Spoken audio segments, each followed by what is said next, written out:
Keanu. Fisher. Joy. Joe. You ever studied blackjack?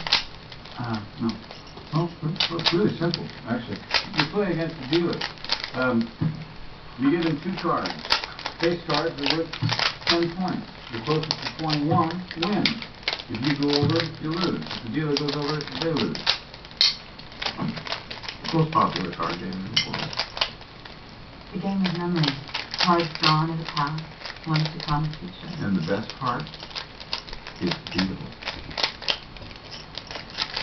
Talking about counting cards? No, I'm talking about being very, very real. You count cards. All of you? Have you seen? Yes. When? Weekend. And Christian holiday. Oh, yeah. Where? Baby. So why are you telling me? 49.5. Well, let's just say a spot opened up on our roster.